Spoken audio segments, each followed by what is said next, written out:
Sure what you went through. It's not like I said, and you've said it. If we're in at the same time, I don't know. I don't know what been going on in there, man. It wasn't that. It wasn't that. No, because like during groups and stuff like that, I took it serious, man. Yeah, I still would laugh around on one Sunday group, but only just during like the introduction part of it when you're saying your name. Other than that, it was like, all right, when they started like talking about stuff, I was listening. But then, yeah, once group was out, it was like, all right, how are we gonna have fun today? We gonna bust some euchre tournament. I don't know. It was always something going on, and I figured, man, if I'm in here, I could sit here and be miserable. And sometimes, man, people will look miserable, but really they're just going through it. They're reflecting, and I wouldn't discourage that from people, but other people I could kind of see like they just would never get better. So I'd be like, hey, man, come over here. I remember Adam, who hopefully will be involved with 217 recovery. He first came in to that same place, and they're like, hey, you're his mentor. And I'm like, okay. So I go talk to him. He's like, I don't want to play no cards. And just real bitter. And I'm like, dude, what's your problem, bro? But then I kind of got to know Adam, and he just he didn't want to be there, I don't think. And it was kind of a shock for him. And he just kind of wanted to sit in the background and just let it all be done, which is how some people do it. And there's no right way to do it, but just what you can get out of it is what's important. So just kind of keep that in mind if you're going to treatment or somebody who's going to treatment, just tell them it doesn't have to be miserable, but at the same time, they don't have to go in there dancing a jig either. Sure.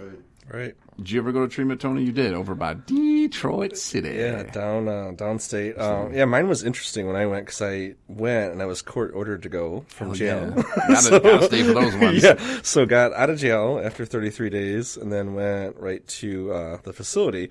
And when I got there, they had no beds available, so there was one on hold for me. So I actually got placed in the detox center of the facility, which was interesting because I'm coming here out of jail, for 33 days. I'm perfectly sober, and I, of course, get placed in a room with two other roommates in there, and they're just, I felt bad from, doing bad and just sick, and it was just the weirdest thing because it was the first time I went to treatment, and I'm in this detox center, and I don't need to be in the detox center, and there's people throwing up everywhere, and then at night, it was crazy because there was always ambulances coming every night, like flashers, and I'm like, what is going on? Is this the normal thing here? And the nurse was like, yeah, this is normal. It happens every night. But so it started off kind of weird when I first got there because I was just like, I felt like so lost and confused, and it was just a different start, but they finally got me out of the detox after a couple of nights, and then I was in the regular wing there. The detoxes. Do you have any detox horror stories, George? No, not really. I feel like, like you said, ambulances, people season out, falling down on the floor. Yep. Yeah, I've had, broken up some fights from, people trying to get at staff members. But I feel like for me, I was detoxing, and I was in a rough spot. So hard to pay attention to a lot of stuff, but nothing too crazy besides what I just mentioned. But and to go back, like I wanted to mention that when I go to treatment, I go and I get what I need to get out of the treatment, and I'm serious when I go there. There's a reason why I step into treatment. All I meant was that before we got into some classes or something, you and I probably would have had some fun. That's all I was referring to. Yeah, no, but yeah, because I didn't want to make it seem like I was in there just like right. No, and I don't want jig 24/7 because there are people that do that, and it's like, come on, man, like let's get through the group. It's an hour and a half, 2 hours long. Like, right, we're in here for a reason. Yeah. Let's figure this thing out, and it gets to a point where you go back so many damn times, it's not funny, and you okay, what am I missing? Right. And it's funny because I would leave most treatment centers after like a week or so. Had enough. I'm out. And I kind of joke and was like, yeah. Once I realized, I'm like, oh yeah, I get it. I drink because my emotions and this and that. And well, maybe if I was stuck around next week, they talk about how to deal with the emotions and deal with it. And that's probably a lot of it too. The anger part and learning that anger is a secondary emotion and just this simple stuff. And when you're court ordered to be there, it's all right, well, I'm going to be here, so might as well sit back and have fun when I can, but yeah, enjoy it and learn. And, that place I went to, there were some really good groups, and it doesn't matter where you go, there's going to be people you hate. It's just a fact, so try not to be hating too much because it's just a waste of your time and energy. But if you don't like somebody, just don't talk to them. You know, like you can't control what they do. Sure. Right. You have no idea what they're going through either, where their mind's at and where the confusion's at. I mean, I think there's a lot of confusion involved with even the acceptance portion of it, of being like, why am I here? And like you mentioned earlier, when we were just chit-chatting, I was the same way, like, I don't need to do that. I don't need to go there. So when you get into that environment, for me, there was confusion, like, do I really need to be here? Am I that bad? And what do I do next? And I mean, so you never know where somebody's at when they're in that type of environment. Mm-hmm. Yep. Where am I going to go when I get out of here? Right. Yep. That's a big one. Do I have a place to go? Wife told me I can't come back. Do I have a job? Do I, who knows? Who knows how you left things before you went there? And yeah, there's a ton of confusion and unknowns, and it can be a scary thing. So to have those kind of people to where you can smile with, I think that's that helps too. Mm-hmm. That shows you that there's another side to it, and that, I don't know, it's not I don't think anybody goes there to have fun by any means. It's a pretty serious deal, but if you can while you're there, then great. I would love to have like a rehab vacation. Like, it's weird. I talked about it before. Like, if you're like, let's go on vacation. All right, can we go to like a rehab, and then just like we can like do some groups or something, but just like hang out with people. And I don't know if that's good or bad. If I got too much recovery stuff going on, where like that's all that's on my brain. But I love talking about recovery, man. Like, it's really weird. Mm-hmm. And helping people, and that's something that we do with 217 Recovery, and you guys know that. And hopefully in 2021 it'll be a great year for us, and we can actually start doing some of the things that we've been talking about as a group, just us three. And not just us three, but I'm just saying the stuff that, we've kicked around from time to time, and from car trips to Charlevoix or whatever, and, make this thing a reality and do the things that, we write down on paper, Mm-hmm. like, hey, here's what we want to do. Right. Here's what we can do. I'm excited about it, just all the ideas we talk about. People are doing it, like, well, okay, well, then what box do I need to check? What do I need to do? Yep. And, move it forward, because the thing with 217 Recovery is, like, we're people who care, and we want to make things move smoothly. What did I say? Smooth. I like that. Smoothly. So not like I just said the word, but that's how we want to make it move through recovery. And somebody who's in early recovery, and somebody who's in active addiction, trying to figure out, like, man, what do I do for help? Mm-hmm. Just take them from step 1 to step 20, and just run them right through it, and make it easy for them. Yeah, make it easy for someone to go, I have a substance use disorder.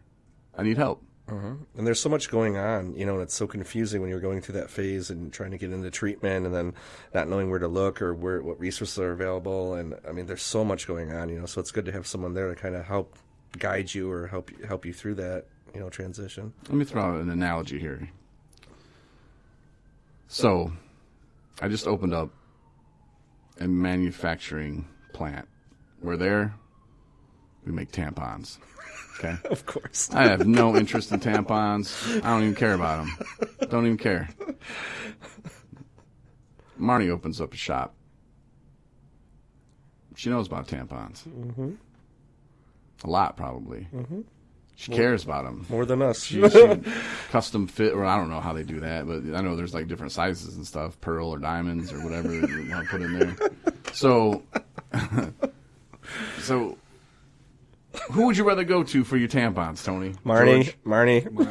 Yeah, Hands down. Just because that, oh man, that person cares. Mm-hmm. So I kind of look at it like that. And knows what, knows about the product or knows about the service. Yeah. There are places out there that, would be equivalent to my tampon manufacturing plant. Just get them out there, man. We just need to hit them on the streets, get them where they're at. Is what they say, hit. Oh, maybe that's the baseball. Hit them where they're not, or something. But anyway, we gotta get out there, man. We just gotta get them on the streets, man. We gotta flip that, we need to flip them ponds, and let's make that Skrilla killer, let's get out there. And then you have Marnie going, hey, look, I care about you people, and we don't have the big plant, we just have this thing, but man, we're making the best we can, and we care, about our product and how it's delivered and what happens to it in the end, or whatever it goes. I don't know, flushables or whatever. But at least, but there are people in the the industry of treatment, it's the same thing, man. Mm-hmm. And to just kind of step back and just paint them all as great is a bad idea. And to sit back and say they're all horrible, it's a bad idea too. You know, Right. each place is different. Some are more structured towards religion. Some are more structured towards faith. Some are just more structured to just, hey man, get in here and let's start from the ground up. Like, we'll work on the other stuff later. It's a pretty good approach. Now I've heard this too, and we'll get your talk about it. And the reason why I'm bringing this up because I just kind of mentioned something that happened to me yesterday. I was taking a buddy, guy I know, PTSD is a problem. Military veteran, drove from Traverse City to Petoskey, and then took him to Ann Arbor. It was a long day, but I always heard that you had to fix the alcohol problem, like the substance use problem, before you could even treat anything else. And this was told to me by a therapist in Niles, Michigan. They were like, well, we can't even help you here because you need to be 6 months from alcohol from everything. Oh, wow. I was like, what? And they're like, yeah, like until we can even work on anything else, you need to get that stuff done first. And I was like, well, I gotta get that stuff done first when it's in my brain, man. Like, I need to get the stuff out my brain. And they're like, well, you can't, you need some time. And he's been trying, and the places he goes, it's like, oh, let's fix them both at the same time. And it's like, hey, let's put 2 weak-ass Band-Aids on this huge-ass hole and see if that fixes it. And good luck, buddy. Hopefully where he goes now will help him a little bit more, but it's just kind of like, maybe they should treat the substance use thing first, because I know it changes how you think, it changes who you are. Absolutely. And maybe then kind of slowly work into, some of those other issues, or maybe those issues are so intertwined. I don't know. He'll have to figure it out, but I guess my question is, do you guys think that, have you heard that at all? Oh, yeah. No, and I mean, even for me personally, and this wasn't even all that long ago, I got to the point where I didn't necessarily even want to live. I was in such a bad mental spot, and I've never been like a suicidal type or I want to die or anything like that, but all the substances that I was taking overtook me, and it got me to the point where I was getting that. And I have a friend that I've had for some years now, who's in recovery, and that was his thing. He's like, we need to strip you from A, B, C, and D before you can talk about a facility that you want to go to because you feel mentally unstable in this way. And in my experience, it was all that.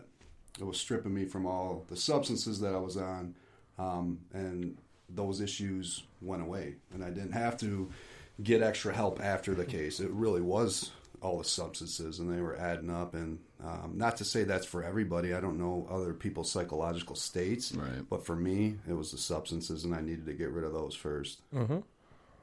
Same here, yeah.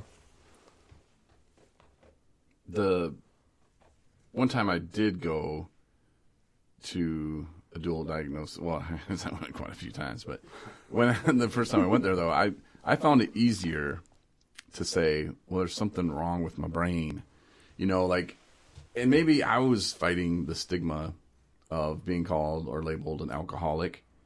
I didn't want that term. I'd rather be bipolar, or, oh, there's something wrong. I'm missing a chromosome, or maybe I got extra one. I mean, something like would have made a lot more sense, and it would have made it sound so much better. And I talked to my sister today, and she called me an alcoholic. She was like, well, you're an alcoholic. And I said, no, I'm a person in recovery. I had substance use disorder. And that's why earlier when I was talking about that, I was like, hey, so you have a substance use disorder. I'm going to make it easier for people to say that and not be afraid. And you might have been in the car, Tony, when I was talking to her, and I mentioned use diabetes because everyone uses diabetes. Now someone has diabetes, and I'm like, F it, I'm just eating bread today. I'm going to fix this myself. Right. No, they go get help, and they get insulin, Right. And same thing as somebody with a substance use disorder. There's nothing wrong with going and get help, Right. You're choosing to do something about it and to actively, like George, you said earlier, actively like be involved and, put your recovery first. And that's what I think scares a lot of people because, you talked about it, Tony, earlier when we were chatting, going to your first NA meeting. You're like, I don't know what the hell to do. I don't know what the hell to say. I feel uncomfortable. Who are these people? They're judging me. I don't know. I don't really want people knowing, because we're so nervous walking into a room of people you never have seen before and then just